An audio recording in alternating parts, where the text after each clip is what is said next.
तो एक लोग कौन है इसका पता लगाना पड़ेगा कि नहीं लगाना पड़ेगा? तो ये लगाइए जरा पता, कौन लोग हैं जो आदिवासी एकता नहीं होने देना चाहते। अब मान लेते आदिवासी एकता हो जाती है तो परिणाम क्या निकलेगा, यह महत्वपूर्ण बात है। आदिवासी एकता हो जाएगी तो क्या परिणाम निकलेगा, यह महत्वपूर्ण बात है। आदिवासी बोली भाषाओं का विकास होगा, पहला परिणाम निकलेगा। आदिवासी एकता होने पर पहला परिणाम निकलेगा, आदिवासी बोली भाषा का विकास होगा। और आदिवासी बोली भाषा का विकास होगा तो आदिवासी संस्कृति का विकास होगा। सही है? क्योंकि बोली भाषा समझ में आएगा तो ही आदिवासी संस्कृति समझ में आएगा। आदिवासी संस्कृति का विकास होगा तो आदिवासी समाज व्यवस्था का विकास होगा। आदिवासी समाज व्यवस्था का विकास होगा तो सामुदायिक व्यवस्था का विकास होगा। सामुदायिक व्यवस्था का विकास होगा तो आदिवासी धर्म का विकास होगा। और आदिवासी धर्म का विकास होगा तो आदिवासी राज का विकास होगा। और आदिवासी राज का विकास होगा तो आदिवासी टेरिटरी एक हो जाएगी। आपने देखा होगा, पूरे देश का नक्शा देखिए, जहां आदिवासियों की संख्या ज्यादा है वहीं राज्य की बॉर्डर है। यहां से देख लीजिए राजस्थान तक, जहां आदिवासी 90% रहता है वहां राज्य की बॉर्डर है। जहां आदिवासी 80% रहता है वहां जिले की बॉर्डर है। जहां आदिवासी 80% रहता है वहां पंचायत समिति तालुका का बॉर्डर है। ये है कि नहीं है? आपके इलाके में भी होगा। जहां हम सबसे ज्यादा रहते हैं वहीं बॉर्डर होती है।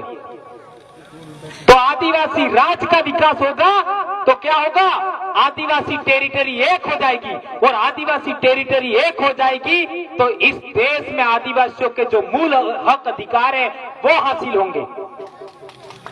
मूल हक अधिकार जिसे 5वीं 6वीं अनुसूची कहते हैं। और जिस दिन 5वीं और 6वीं अनुसूची लागू हो जाएगी, आदिवासी को हक अधिकार मिल जाएगा, उस दिन आदिवासी इस देश का सबसे अमीर आदमी होगा। और सबसे अमीर आदमी आदिवासी होगा तो वो गैर आदिवासियों पर राज करेगा। ये नहीं होना देना चाहते लोग। इस वजह से आदिवासी एकता ही नहीं होने देने का। तो आदिवासी राज का कैसे विकसित होगा, यह है पूरा षड्यंत्र जो मैंने क्रमशः आपको बताया। इसलिए भाइयों, आप लोगों से मेरा विनम्र अनुरोध है कि आदिवासी एकता के मार्ग में ये 4 बड़ी बॉर्डर हैं। एक संगठन, जितने संगठन उतने विभाजन। दूसरा पार्टियां, जितनी पार्टियां उतने विभाजन। तीसरा धर्म, जितने धर्म उतने विभाजन। चौथा बॉर्डरें, राज्यों की बॉर्डरें, जिलों की बॉर्डरें। इसका मतलब ये नहीं है कि हम बॉर्डर नहीं मानना चाहिए, ऐसा नहीं कह रहे। लेकिन मैं एक बात कहना चाहता हूं कि जिसने राज्यों की बॉर्डर बनाई, जिसने भी जिलों की बॉर्डर बनाई, आदिवासियों का खेत ही बांटने के लिए मिला था क्या तुमको? है? जहां 100% आदिवासी रहता है वहीं तुमको बॉर्डर बनाने मिली थी क्या? ये 4.5 साल से मैं बोल रहा हूं, कोई नहीं बोल रहा है, कोई इसका जवाब नहीं दे रहा है।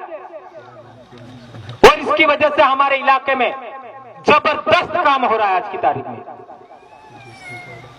और इतना बढ़िया काम हो रहा है कि आज 3री, 4थी, 5वीं क्लास के बच्चों के बैग के ऊपर भी जय जोहार लिखा होता है। जहां बच्चे कॉपी पर ऊपर वो कौन सी माता जी है, विद्या वाली, उसका नाम लिखते, वहां पर भी जय जोहार लिखते, फिर टेस्ट लेते कॉपी में भी। सोच लो आप, ये हो गया है।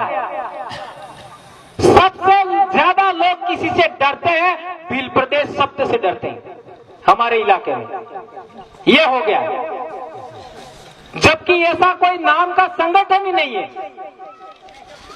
ये आइडियोलॉजी, ये शब्दावली इतनी हावी हो गई है कि आज की तारीख में आदिवासियों का सीना गर्व भाव से फूल रहा है। विजय भाव में आदिवासी आज काम कर रहा है। आदिवासी में गर्व भाव पैदा होगा तब विजय भाव पैदा होगा।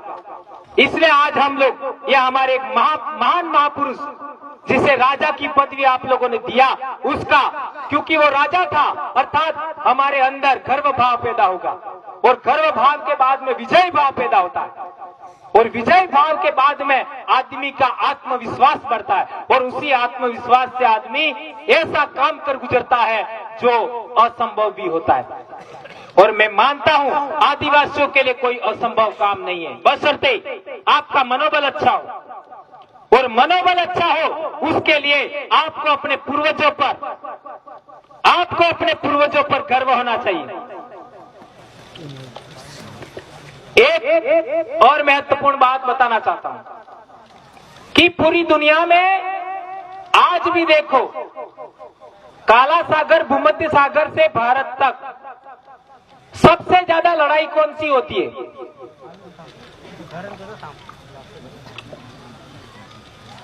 काला सागर का है एशिया और यूरोप के बॉर्डर पर। वहां से देखो भारत तक सबसे बड़ी लड़ाई कौन सी है? ये तेरा ईश्वर, ये मेरा ईश्वर, ये लड़ाई की दूसरी है। अरे अनपढ़ों को नहीं समझ में आएगा, पढ़े लिखों को तो आएगा। ये तेरा ईश्वर, ये मेरा ईश्वर, ये लड़ाई है। और इसमें पूरी दुनिया में न जाने कितने लोग मार डाले और आज भी आने वाले समय में कितने मरने वाले। ये तेरा धर्म, ये मेरा धर्म, ये लड़ाई है कि नहीं है? है कि नहीं है? ये मेरा मंदिर, ये तेरा मस्जिद, ये मेरा चर्च, ये मेरा मंदिर, ये लड़ाई है कि नहीं है?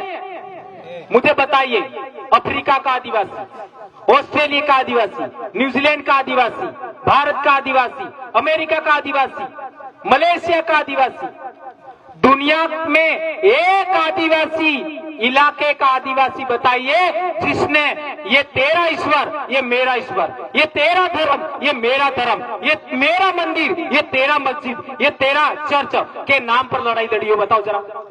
नहीं लड़ी क्या? इससे प्रमाणित होता है कि दुनिया में श्रेष्ठतम कोई कौम है तो वो आदिवासी है। श्रेष्ठतम